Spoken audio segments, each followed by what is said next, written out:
പ്രിയ സുഹൃത്തുക്കളെ, ഇന്ന് ഞാൻ പറയാൻ പോകുന്നത് ഒരു സൂപ്പർ കഥയാണ്. കഥയിലേക്ക് എല്ലാവർക്കും സ്വാഗതം. കഥ ആരംഭിക്കാം. ഞാൻ പ്രദീപ്, സൗദിയിലാണ്. എന്റെ വിവാഹം കഴിഞ്ഞിട്ട് 5 വർഷമായി. പെൺകുട്ടിയുടെ പേര് സ്മിത. 5 വർഷം കഴിഞ്ഞപ്പോഴാണ് എനിക്ക് കുട്ടിയുണ്ടായത്. വിവാഹത്തിന് ശേഷം കുട്ടിയുണ്ടാകാത്ത കാരണം ഒരുപാട് ഡോക്ടർമാരെ ഞങ്ങൾ പോയി കണ്ടു. ഒരു രക്ഷയും ഉണ്ടായില്ല. ഭാര്യയാണെങ്കിൽ ലോകത്തുള്ള എല്ലാ അമ്പലങ്ങളിലും നേർച്ചയും നിറപറയുമായി നടന്നു. നോ രക്ഷ. ഞങ്ങൾ അതുകൊണ്ട് അതീവ ദുഃഖിതരായിരുന്നു. അമ്മായിയപ്പനും അമ്മായിയമ്മയ്ക്കും അനിയത്തിക്കുമൊക്കെ എന്നെ വലിയ കാര്യമായിരുന്നു. ഞങ്ങൾക്ക് കുട്ടികളുണ്ടാകാത്ത വിഷമത്തിൽ അവരും ഒരുപാട് നേർച്ചകളൊക്കെ നേർന്നുകൊണ്ടിരുന്നു. അങ്ങനെ ഇരിക്കുമ്പോഴാണ് കഷ്ടകാലമെന്നല്ലാതെ എന്തു പറയാൻ, ഭാര്യ ഒന്ന് തെന്നി വീണു. നടുവിന് പ്ലാസ്റ്ററൊക്കെ ഇട്ടു. ഞങ്ങളുടെ ജീവിതത്തിൽ ആകെ ഒരു നിരാശ. അമ്മായിയമ്മയാണെങ്കിൽ ഓരോ ജ്യോത്സ്യന്മാരെയൊക്കെ കണ്ട് കഷ്ടകാലം എന്താണെന്നറിയാൻ ഓരോരുത്തരുടെ അടുത്ത് കയറി ഇറങ്ങി. എനിക്കതിൽ വലിയ വിശ്വാസമൊന്നുമില്ലായിരുന്നു. കാലചക്രങ്ങൾ കടന്നു പൊയ്ക്കൊണ്ടിരുന്നു. അങ്ങനെ ഇരിക്കുമ്പോഴാണ് ഭാര്യ വീടിനടുത്തുള്ള അമ്പലത്തിൽ ഉത്സവം വന്നത്. ഞാനും ഭാര്യയും കൂടി അങ്ങോട്ടേക്ക് പോയി. ഭാര്യയുടെ നടുവിന്റെ പ്ലാസ്റ്റർ എല്ലാം എടുത്തിരുന്നു. എന്നാലും നടുവിന് ചെറിയ വേദനയുണ്ട്. ആറാട്ടിന് 2 ദിവസം മുൻപാണ് ഞങ്ങൾ അവിടെ എത്തിയത്. ഉച്ചയ്ക്ക് ആഹാരമെല്ലാം കഴിച്ച ശേഷം ഞാനും ഭാര്യയും തമ്മിൽ മുറിയിൽ ഓരോന്ന് സംസാരിച്ചുകൊണ്ടിരുന്ന സമയത്താണ് അവളുടെ അനിയത്തി അങ്ങോട്ട് കയറി വന്നത്. അവളുടെ പേര് സിന്ധു. കാണാൻ വലിയ തരക്കേടൊന്നുമില്ല. നല്ല വെളുത്ത് തടിച്ച് നല്ല സ്റ്റൈലാണ് അവളെ കാണാൻ. ആഹാരത്തിന്റെ ആയിരിക്കും ആ തടി. അത് ശരീരത്തിന്റെ പല ഭാഗങ്ങളും പ്രൊജക്റ്റ് ചെയ്ത് കാണിക്കുന്നുമുണ്ട്. അവളെ കണ്ടപ്പോൾ ഞാൻ മനസ്സിൽ കരുതി, ഇവളെ കെട്ടിയാൽ മതിയായിരുന്നു എന്ന്.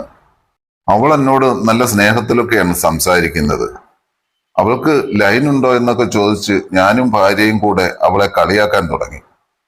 പക്ഷേ അവൾക്ക് അങ്ങനെയുള്ള വിചാരമൊന്നും ഇല്ലാത്ത കുട്ടിയായിരുന്നു അവൾ. അവൾ എപ്പോ നോക്കിയാലും അമ്പലവും വീടുമായിട്ടൊക്കെ നടക്കുന്നതാണ്. ഒരു ഭക്തയായിരുന്നു അവൾ. അങ്ങനെ ഞാൻ അവളുടെ വീട്ടിലുള്ള സമയത്ത് മുഴുവൻ ഇവളോട് കൂടുതൽ അടുപ്പം കാണിക്കാനും സംസാരിക്കാനും എല്ലാം തുടങ്ങി. അവൾ എന്നോട് സംസാരിക്കുമ്പോൾ എന്റെ ശരീരത്തൊക്കെ ടച്ച് ചെയ്താണ് അവൾ സംസാരിക്കുന്നത്. അവളുടെ ഓരോ സ്പർശനവും എന്നെ സുഖത്തിന്റെ കൊടുമുടിയിൽ എത്തിക്കാൻ തുടങ്ങി. അങ്ങനെ ഞാനും ഭാര്യയും കൂടെ അമ്പലത്തിലൊക്കെ പോയി തൊഴുത് കഴിഞ്ഞ് ഞങ്ങൾ രണ്ടുപേരും കൂടി വീട്ടിലേക്ക് തിരിച്ചു.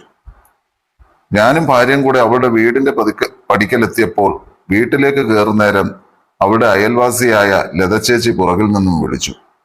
അപ്പോൾ ഭാര്യ പറഞ്ഞു, ലതച്ചേച്ചി വിളിക്കുന്നു, ഞാൻ ഇപ്പോൾ വരാം, ചേട്ടനകത്തേക്ക് വയ്ക്കോ എന്ന്. ഞാൻ അകത്തേക്ക് നടന്നു. നേരെ ഞങ്ങളുടെ മുറിയുടെ മുമ്പിലേക്ക് ചെന്നപ്പോൾ മുറിയിൽ ലൈറ്റുണ്ട്. ഞാൻ നടന്നുപോയി മുറിയുടെ വാതിൽ തള്ളി തുറന്നതും പെട്ടെന്നാണ് ഞാൻ ആ കാഴ്ച കണ്ട് ഞെട്ടിയത്. ഭാര്യയുടെ അനിയത്തി നിന്ന് ഡ്രസ്സ് മാറുന്നു. അവൾ എന്നെയും കണ്ടു. ഞാൻ അപ്പോൾ തന്നെ ഒന്നും മിണ്ടാതെ ഇറങ്ങി പുറത്തേക്കിഞ്ഞു പോരുന്നു. അപ്പോൾ ഭാര്യ അങ്ങോട്ട് കയറി വന്നു.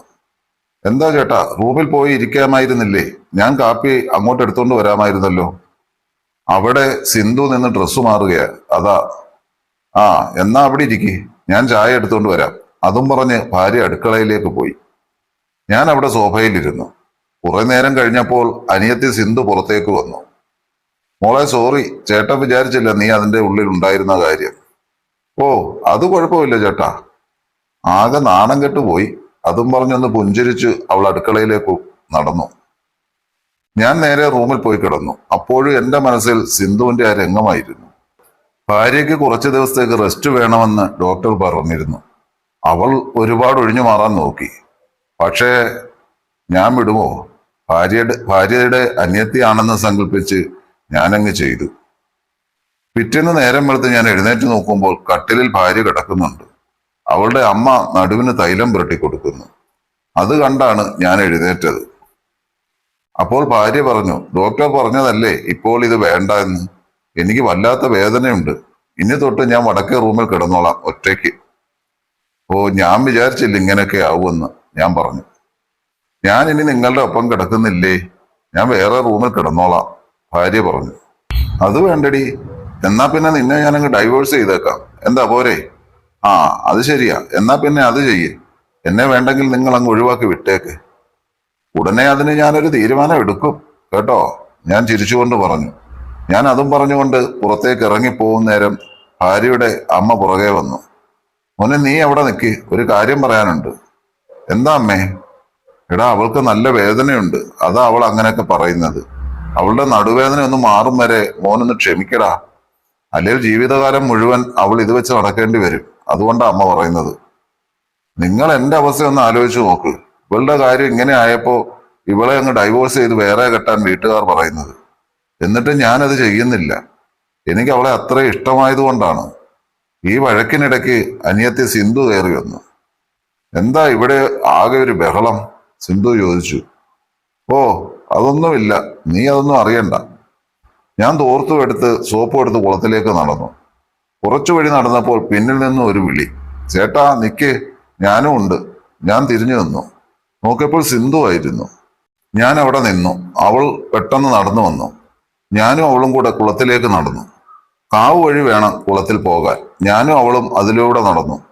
പോകുന്ന വഴി സിന്ധു പറഞ്ഞു, ചേട്ടാ എനിക്കൊരു കാര്യം പറയാനുണ്ട്. എന്താടി? ഞാൻ ചോദിച്ചു. ചേട്ടാ, അവൾക്ക് തീരെ പറ്റാതെയാണ് ഇതിൽ നിന്ന് ഒഴിവായി പോകുന്നത്. അല്ലാതെ ചേട്ടനെ ഇഷ്ടമല്ലാതെ അല്ല. അവൾക്ക് ചേട്ടൻ എന്ന് വെച്ചാൽ ജീവനാണ്. അവളുടെ ഈ നടുവേദന ഒന്ന് മാറും വരെ അല്ലേ ഉള്ളൂ ചേട്ടാ. ചേട്ടന്റെ അവസ്ഥ എനിക്ക് ഊഹിക്കാം. പക്ഷെ അവൾക്ക് നല്ല വേദനയുണ്ട്, അതാ അവൾ ഒഴിഞ്ഞു മാറുന്നത്. ഞാൻ ഇതൊക്കെ പറയുന്നത് വേറെ ഒന്നുമല്ല, അവൾ എന്റെ ചേച്ചിയല്ലേ. ചേട്ടൻ ഇത് പറഞ്ഞ് അവളെ വേണ്ടാന്ന് വെച്ച് ഇട്ടേച്ചു പോയാൽ അവൾ എന്തേലും ചെയ്ത് ചാവും. അതാ. അവൾക്ക് നമ്മൾ മാത്രമേ ഉള്ളൂ. ഇതെന്ന് പറയാനാണ് ഞാൻ വന്നത്. നിനക്ക് എന്റെ പ്രശ്നത്തെ പറ്റി പറഞ്ഞാൽ മനസ്സിലാവാനുള്ള ബോധമില്ല മോളെ. അതാ ഞാൻ നിനക്ക് ഇതിന് മറുപടി തരാത്തത്. ചേട്ടൻ എന്നോട് പറ, ഞാൻ അതിന് പോംവഴി ഉണ്ടാക്കാം. സിന്ധു പറഞ്ഞു. നിനക്കതിന് കഴിയോടി? ചേട്ടൻ എന്നെ പറ്റി അറിയാതെയാണ് ഞാനൊരു കാര്യം നടത്തണമെന്ന് വിചാരിച്ചാൽ അത് നടത്തിയിരിക്കും. ഞാനാരാ മോള്? ഓഹോ, എങ്കിൽ ഈ പ്രശ്നം നിനക്ക് നിസ്സാരമായി തീർക്കാവുന്നതേ ഉള്ളൂ. ചേട്ടാ, അവളുടെ നടുവേദന മാറ്റാൻ നല്ലൊരു ഡോക്ടറുണ്ട് ബാംഗ്ലൂരിൽ. ആയുർവേദമാ. നമുക്ക് അതൊന്ന് നോക്കിയാലോ? നീ എന്തോ പറയുന്നേ? അയാളുടെ അടുത്ത് എല്ലാം കൊണ്ടുപോയതാ. ആണോ? ചേട്ടാ, അവളെ ഡൈവോഴ്സ് ചെയ്യരുത്. അങ്ങനെ വല്ലതും ഉണ്ടായാൽ അവളുടെ കാര്യം ആലോചിക്കുമ്പോഴാണ് എനിക്ക് വിഷമം. അല്ല, ചേട്ടൻ പറഞ്ഞില്ലേ ഈ പ്രശ്നം എനിക്ക് നിസ്സാരമായി തീർക്കാമെന്ന്. അതെന്താ വഴി? അതൊന്ന് പറഞ്ഞേ. ഓ, അതൊരു 1.5 മണിക്കൂർ പണി മാത്രമേ ഉള്ളൂ. ഞാനും ഹാപ്പിയാവും, നീയും ഹാപ്പിയാവും, നിന്റെ ചേച്ചിയും ഹാപ്പിയാവും. അതെന്താ ചേട്ടാ? ചേട്ടൻ പറ. എന്റെ ചേച്ചിക്ക് വേണ്ടിയല്ലേ? എക്സർസൈസ് വല്ലതുമാണോ ചേട്ടാ? ആ, ഇതും ഒരു എക്സർസൈസ് തന്നെ. എന്തായാലും ചേട്ടൻ എന്നോട് പറ. അവൾക്ക് വേണ്ടിയല്ലേ? അവളുടെ സംസാരം കേട്ടപ്പോൾ തന്നെ എനിക്ക് മനസ്സിലായി അവള് ചേച്ചി അത്ര ഇഷ്ടപ്പെടുന്നുവെന്ന്. ഞാനത് ഇപ്പോൾ എങ്ങനെയാ നിന്നോട് പറയുക? വാ കൊണ്ട്. അല്ല പിന്നെ. എന്നാ പിന്നെ നിന്റെ ചേച്ചിക്ക് പറ്റാത്തത് നിനക്ക് പറ്റുമോ?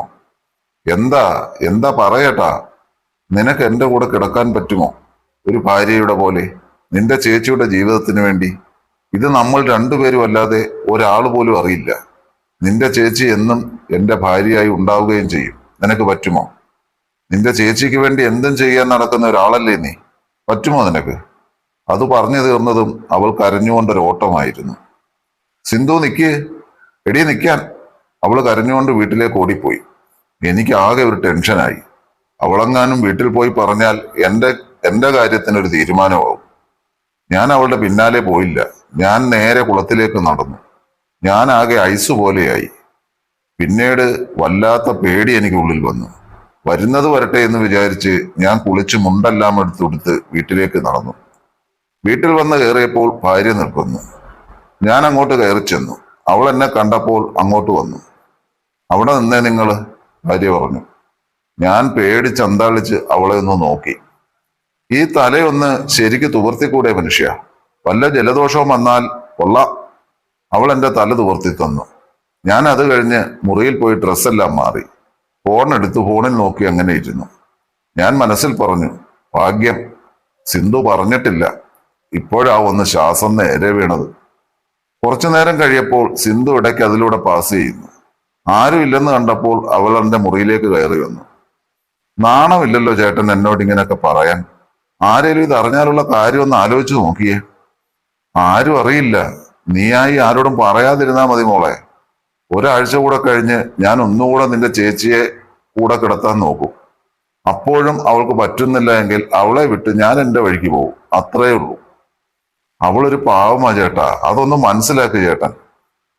എടീ, നിന്നോട് ഞാൻ പറഞ്ഞില്ലേ ഒറ്റ പ്രാവശ്യം, ഞാനും ഒരു പുരുഷനല്ലേ, എനിക്കും ഇല്ലേ വികാരങ്ങളും വിചാരങ്ങളും. നീ വർത്തമാനം പറയുന്ന ആൾക്ക് നിന്റെ ചേച്ചിയോട് അത്ര ഇഷ്ടമുണ്ടെങ്കിൽ എന്റെ കൂടെ ഒന്ന് വന്നുകൂടെ? ഒരാള് പോലും ഇതറിയില്ല. അതോ നിനക്ക് പറ്റില്ലെങ്കിൽ പറ, എനിക്ക് ആ ഡൈവോഴ്സ് കാര്യം നോക്കാനാണ്. ചേട്ടൻ ഇതെന്താ പറയുന്നതെന്ന് ഒന്ന് ആലോചിച്ച് നോക്കിയേ ചേട്ടാ. അപ്പോൾ എന്റെ ലൈഫ് എന്താവും? എന്താവാൻ? ആരും അറിയില്ല. ആരെങ്കിലും അറിഞ്ഞാലല്ലേ ഉള്ളൂ പ്രശ്നം. ആ, എനിക്കൊന്ന് ആലോചിക്കണം. അവസാനം എന്നെയും അവളെയും ചതച്ച് വേറെ കല്യാണം കഴിച്ചാൽ ഞാൻ സത്യമെല്ലാം വിളിച്ചു പറഞ്ഞ് ഞാൻ എന്തേലും ചെയ്ത് ചാവും, പറഞ്ഞേക്കാം. എനിക്കിപ്പോൾ ഇതാണ് ആവശ്യം. അതിന് നീ തന്നെ വേണമെന്നൊന്നുമില്ല, ഒരു പെണ്ണിനെ കിട്ടിയാലും മതി.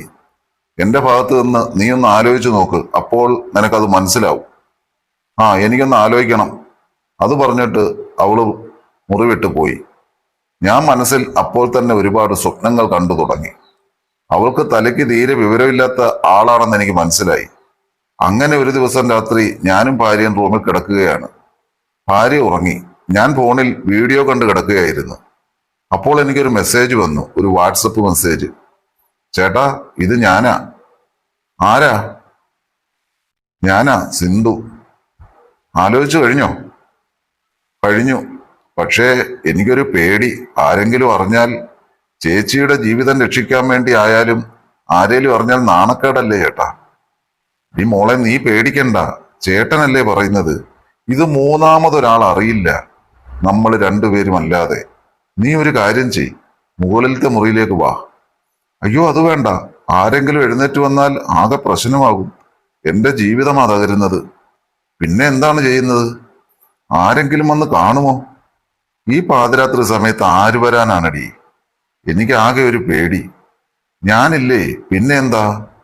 ഒരു 10 മിനിറ്റ് മാത്രമേ സമയമെടുക്കൂ, വേഗം അങ്ങ് പോകാം പ്ലീസ്. നിന്റെ ചേച്ചിക്ക് വേണ്ടിയല്ലേ, നീ ഒന്ന് സഹിക്കേ. ചേട്ടാ, ഞാൻ വരാം. 10 മിനിറ്റ് കഴിഞ്ഞ് എന്നെ അങ്ങ് വിടണേ. നീ വിടാമെന്ന് ബാ നീ. ഞാൻ എഴുന്നേറ്റ് വീടിന്റെ മുകളിലത്തെ മുറിയിലേക്ക് പതുക്കെ സൗണ്ട് ഉണ്ടാക്കാതെ നടന്നു. മുകളിലത്തെ മുറിയിലെത്തി ഞാൻ അവിടെ കട്ടിലിരുന്നു.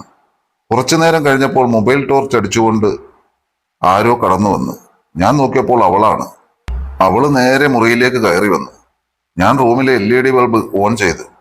ചേട്ടാ, ലൈറ്റൊന്നും വേണ്ട, എന്റെ കൈയും കാലും വിറയ്ക്കുക പേടിച്ചിട്ട്. എന്തിനാടി പേടിക്കുന്നത്? ഞാനില്ലേ. ഞാൻ നോക്കിയപ്പോൾ അവളൊരു ചുരിദാറായിരുന്നു വേഷം. ഞാൻ അവളോട് പറഞ്ഞു, നീ നിന്റെ ചേച്ചിയുടെ ഒരു മാക്സി എടുത്തിട്. അവൾ അപ്പുറത്തെ മുറിയിൽ പോയി, എന്നിട്ട് ഭാര്യയുടെ ഒരു മാക്സി എടുത്തിട്ട് കൊണ്ടുവന്നു. ഞാൻ അവളെ ശരിക്കും ഒന്ന് നോക്കി. വല്ലാത്ത ഒരു ഷേപ്പ് തന്നെയാണ്. ഞാൻ അവളുടെ കണ്ണുകളിലേക്ക് നോക്കി. അവളും ദാഹാർത്ഥമായി എന്നെ നോക്കി. പിന്നെ ഞാൻ സമയം കളഞ്ഞില്ല. ഞാൻ അവളെയും കൊണ്ട് ബെഡിലേക്ക് മറിഞ്ഞു.